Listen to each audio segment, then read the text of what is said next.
And so the third part, or the third factor of our relationship that has been so important to us is setting expectations.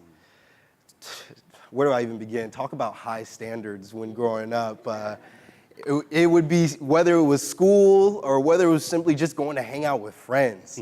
I always felt like I was hit with 21 questions, like it was a 50 Cent song or something like that.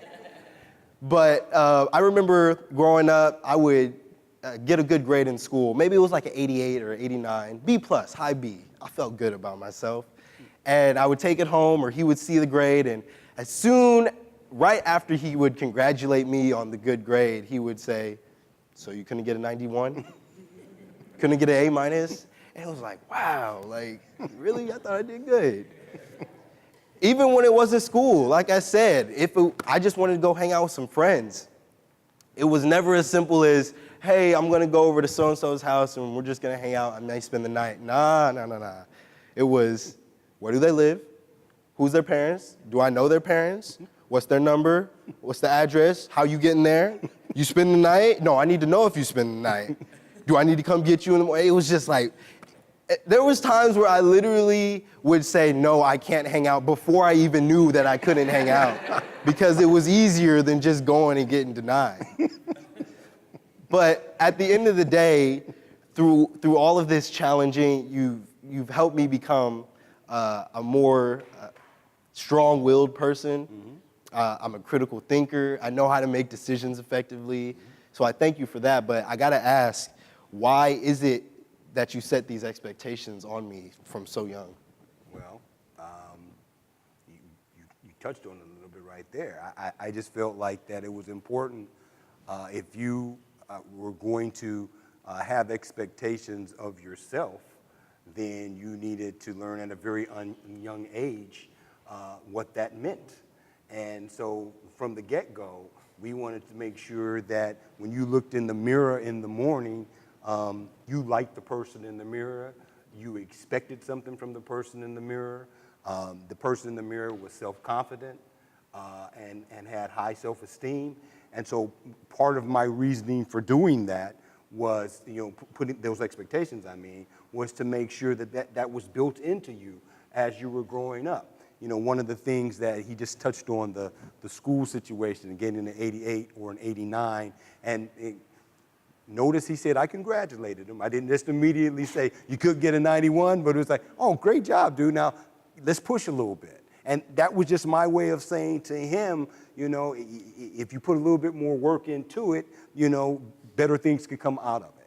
And so that's what I really wanted for you in school. I also felt that it was important as a young African-American male that you had expectations of yourself, because oftentimes situations come about where people don't expect stuff of you, right? Or you're in a situation where perhaps, you could be minimalized or marginalized. And I just wanted you to think highly of yourself from the beginning. I also remember telling you this. You have two names. You have a first name and a last name. The first name is yours. The last name is all of ours. So when you walked out of the house, I expected the Baker part of your name to be represented well and to exhibit the home training that you were getting. So the expectation thing for me was really, really huge. For those of us in the room that have worked in corporate America, we do a job where you have a job objective or whatever you're measured by in order to see how well of a job you're doing.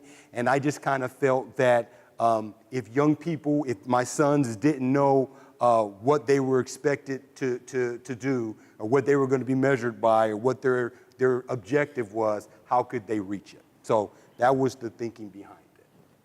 Okay? Yeah. How'd you deal with these expectations? Definitely there were some challenges, I would say. At times, it did feel like I was the only kid that had to go through or deal with these challenges or these questions.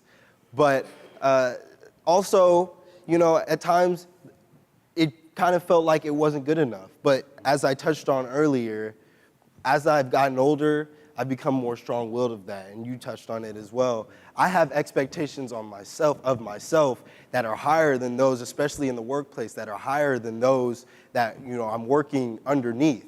somebody will come to me and say, wow, that's a great job. And to me, it's like, okay, but I still got to keep going. I still got to get better. And so thank you for that.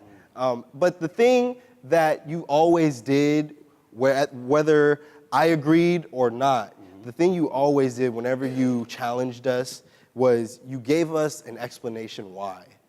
And for me, that was big because it allowed me to, at least I realized there was a method to his madness. You know, at least I realized that he had a plan or a direction. And so, again, it just comes with growth and maturity. I didn't always know that. I didn't always understand that. But as I've gotten older, and as some of the things that you've told me and talked about, as like I said, as they've come to fruition and they've become true, that's been real helpful.